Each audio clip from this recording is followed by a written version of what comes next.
Hey everyone, welcome back to MYC Uncensored's Women in STEM podcast series. Today I'm joined by Emma Rusinovic, a very welcoming and kind aviation business student who tells me about her determination and passion for studying STEM as a woman, especially in a cohort full of males. So without further ado, let's get into it. My first question to you is if you could introduce yourself and maybe give us a bit of context about, I guess, your background and some of your contributions to a very male-dominated field, which is STEM. Of course. So very similar to what you just told me about yourself. Back in high school, when I was able to, start to select my subjects of choice, electives and things like that, I would heavily lean into the STEM and particularly mathematics, engineering side of things, just because throughout high school, numbers were a thing that came very naturally to me. And then as I got later on into my years of year 11 and year 12, I was wanting to still find a world after high school where I could focus on like the passion for STEM, but I'm really a people person and I love to talk and I love customer facing experience roles as well. So I still wanted to have that intertwined. So that got me to select my degree, which I'm studying right now at RMIT University. That's a Bachelor of Applied Aviation Science and a Bachelor of Business. So it really does combine the two worlds perfectly.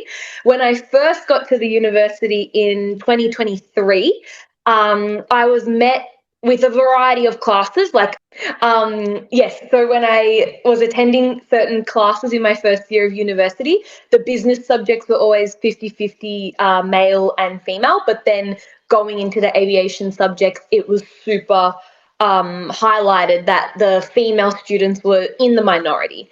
And any kind of extra credit or extracurricular that was advertised to us within the aviation courses, everything was about robotics teams or aircraft construction teams, building a glider or things like that. And all the clubs and teams that were established at the university for these kind of things were heavily male participants and male run and led.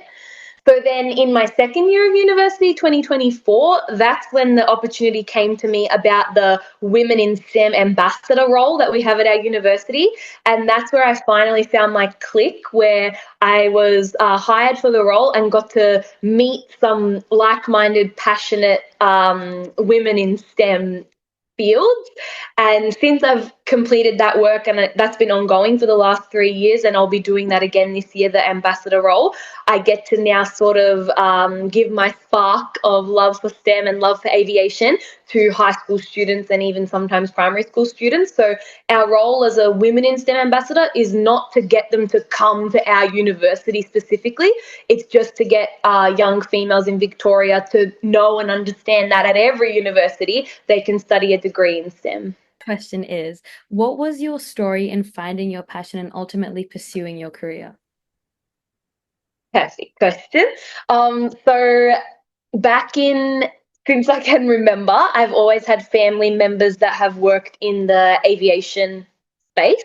So predominantly my mum, she for a long part of her career was working she was a safety officer at Qantas at Melbourne Airport was her main base. And then through that, as part of her role, she would also make a task force that would make family days where we would come to a hangar in the airport and get to meet everyone in the different roles and meet her friends and her colleagues. And those memories in my young childhood is what kind of sparked me to know that the aviation space is something I would really want to have my lifelong career be in, but I was still very confused of what I would particularly do. Then as I got older, I have two uncles that are pilots, and I would in my high school years, I'd ask them about their day in, day out life as a career as a pilot, and I started to sort of settle with that and think, okay, that's not what I want. That's not, I know my heart desire was something behind the scenes within the industry. So then when I just discovered this course after lots of searching throughout my final year of high school, the double degree of aviation and business, it matched up together. And yeah, it blended two things that I had a really strong passion for into one. And then since I've been at my university, I've had the great opportunity to go to Jetstar headquarters, which is close by to our university in the city of Melbourne. And through that, they have been like, they host days that are just for women who are looking to pursue a career in aviation. And it's opened my eyes to like every kind of role I could have in the industry one day. So that's things like customer experience, flight operations, maintenance, scheduling, everything like that. So everything behind the scenes that helps the planes, get out, and crewing to put the people in the right places. So yeah, it was a mix of just like it started from family. And then as I started to grow older, I guess, yeah, having these experiences with Jetstar is what kind of solidified that I know I've made the right choice. Yeah, absolutely. And I think something that's really valuable is getting exposure to different career fields at a young age. And I think when you're younger, you have, I guess, the flexibility or time to. And I think that push is very, very important. So definitely very insightful.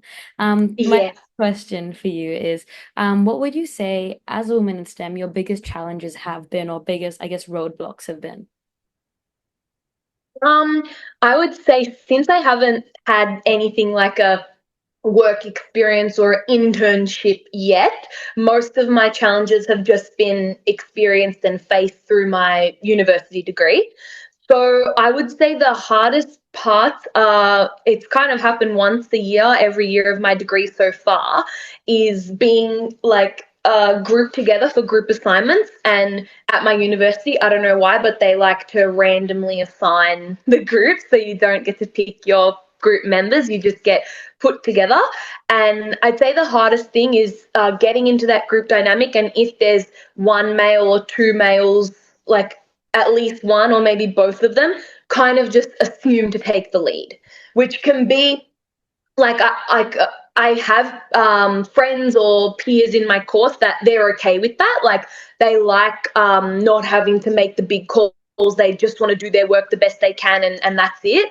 But I'm a person where I'm a natural leader in that sense, and I was a leader all throughout my like final years of high school. So then coming into that and being confronted with that was so new for me because I went to an all girls high school.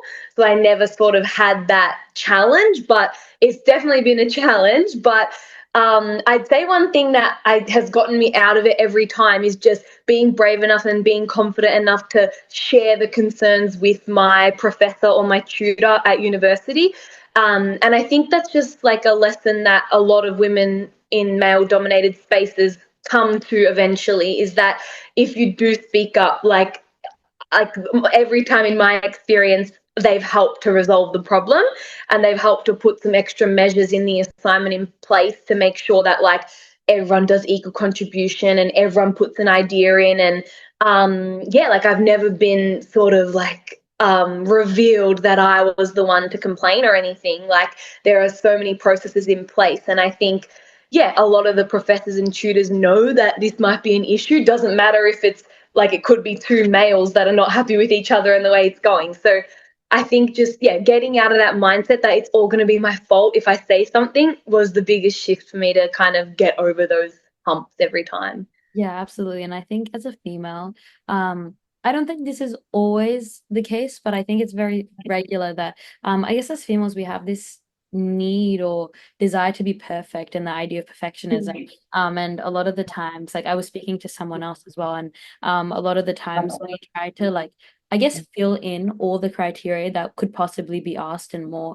And I guess we get into a sense of imposter syndrome where we feel like we aren't reaching other people's expectations when we're actually exceeding it, and it's that self-deprecating thought, especially because sometimes it has been hard to get a seat at the table, but once you're there, I think understanding that we've earned it is really, really important. So absolutely what that you touched on was very, very important. Yeah, So definitely. obviously you're in the early stages of your career, and you haven't, I guess, gotten to the like meat of it yet. But so far in your experience, what would you say the most exciting aspects of going into aviation and the career path you've decided to go into and some of the, I guess, struggles or more tedious aspects of it that someone who was interested in pursuing a similar role and career path would have to consider, or you would say you should consider? Awesome. Yeah, so specific to aviation, I'd say the biggest excitement, and I know this from my family who already works in the space. They even talked about this at the Jetstar experience days I've been to. I have one friend who graduated last year. She's starting her Jetstar graduate role this year. She's talked about it. The biggest excitement for aviation is just the ability to travel so cost effectively. When you're a staff member employed at any airline, like there's huge perks in that regard. And for your leisure, you can take the perks like as many times a year as you like. And also for duty and for work. Like I know they talked about it at Jetstar that we are Melbourne, we are Australia, a pretty small country in terms of like flights per day and our air traffic. So there are always opportunities within your work to go fly to other countries, especially in like continent of Asia where the airspace is so much busier. You would fly over there just to get a taste and see everything on such a larger scale. So I'd say that's a huge excitement if you know that you have a desire to like see other parts of the world in a very real sense. And I'd say something that could be like a bit of a challenge, I guess, is even a lot of the behind the scenes roles in aviation that are conducted from the head office, like the corporate space of the airline, which is like in the city. They still require shift work and not very ideal hours. So I remember talking at Jetstar head office one day with a woman who was like the team leader for customer experience, and her shifts are round the clock. So you'd not always should be expecting that you'll get to work 9 to 5. That's one thing that even surprised me. Like when she told me that, I was like, makes sense, but like, okay, yeah. So you have to be bit ready for that, I guess. And especially if you're wanting to be a pilot, of course, you'd have to be ready for any hours of the day. Absolutely. In terms of that, I guess like on unpredictable schedule, how would you recommend someone to, I guess, get across that or try to find some balance within their life when their schedule is so unpredictable? Yes, I would say the most important thing is just like if you're a type A person, lean into that. And if you're naturally not, like the biggest recommendation would be to try teach yourself and learn how to be, because I think the easiest way to navigate it is just scheduling pretty much every day of your life and making sure that you schedule the things that are the downtime, the self-care, the switch off, the lazy days, like having that slotted in and put in and time set aside. If you have that in like a physical calendar or on your phone, it's going to make sure that you don't overcommit in other spaces and then burn yourself out. Like if you do it every month or something, and you know that Sunday evenings and Friday mornings are when like you keep that time for just your own solo time to walk, get coffee, or do your nails or do something. If you have that written down in your phone, there's no way that you're going to be able to like say yes to this extra shift, or say yes to coming in early, or say yes to swapping a shift. Like, yeah, and you just have to be sort of harsh with yourself. And it comes back again to what we just spoke about of like, naturally so many women wanting to be people pleasers, but if you just stick harsh with like your own time and schedule and boundaries you set, like no one can put you down for that. Like if they're super out of their line for doing that if they were to. Yeah, absolutely. So my final question for you is if you could speak to your younger self, or I guess speak to a room full of females who are, I guess, aspiring to go into STEM fields, is there any words or wisdom that you would provide to them? And if so, what would that be? I would say I have two things that come to mind. The first one would be for like women going into any field is just to, when you're in high school choosing subjects, when that time comes, or when you're getting to the end of year 12 and you're choosing your course and that time comes to make your preferences and things like that, one thing is just to always listen to yourself and always go with your gut instinct of what is really calling and drawing and attracting you. Don't veer off the path because this teacher says that you're magnificent in this subject, you should do it. Like, but if it's not something that truly excites you every day, I would suggest don't go for it. Like, go for the things that excite you in any aspect, because that's ultimately the things that you're going to last the longest in and you're hopefully not going to burn out from. And then, second piece of advice for women going into STEM university courses or careers is just to always, I would say, know that your place is equal to everybody else's, no matter what, and know that everybody that's in the room is capable of the same things. It just takes time and it takes dedication and hard work. So always know that, like, even if you're not where you want to be yet, you're just as capable as everyone standing next to you, but some things could take time. But don't ever sell yourself short, and don't ever cut off an opportunity just because it hasn't clicked yet. Like, sometimes you do just have to stick in the long haul, because every human's capable of the exact same things. Yeah, absolutely. That was very, very insightful. And it's nice to get different perspectives. And I guess where people are in their life, in career paths are very, very different. And especially it's, I guess, day and age of technology and, like, I guess the rise of AI. I think a lot of people are starting to get concerned about, if I can do something I'm really passionate about, will it be taken up by AI? But I think it is important to stick with something you're very passionate about, but I guess mold it into a way where it's basically you're the only one who can really do that job or task. Correct. So I think that's really, really insightful and really interesting. Is there anything else that you would like to add to the interview? Nothing I can think of right now. It's just one last thing would just be, like, as soon as you come across whether you're at university or at a open day or at a workshop or something, as when you find any other woman in any other kind of STEM room or experience or something, make sure you connect, make sure you jump on LinkedIn or Instagram, or, like, keep a connection in any sort of way, because you just never know. You never know the situations you could get in where that connection could help you.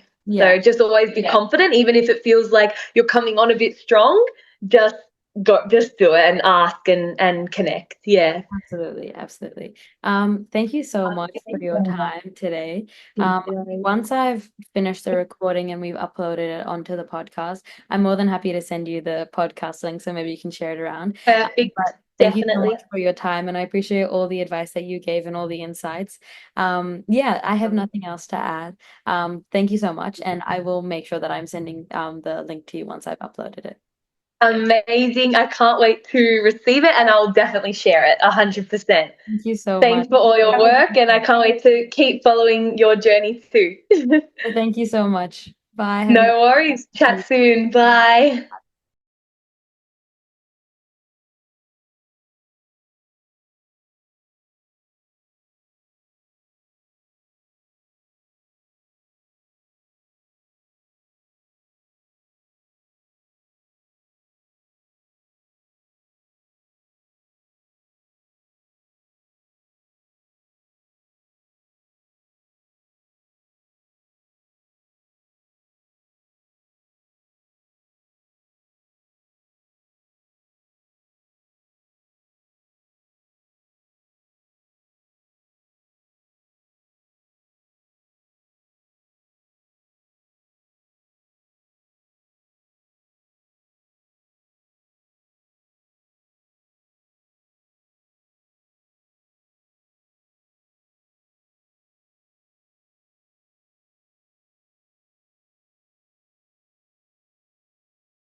Hey everyone, welcome back to MYC Uncensored's Women in STEM podcast series.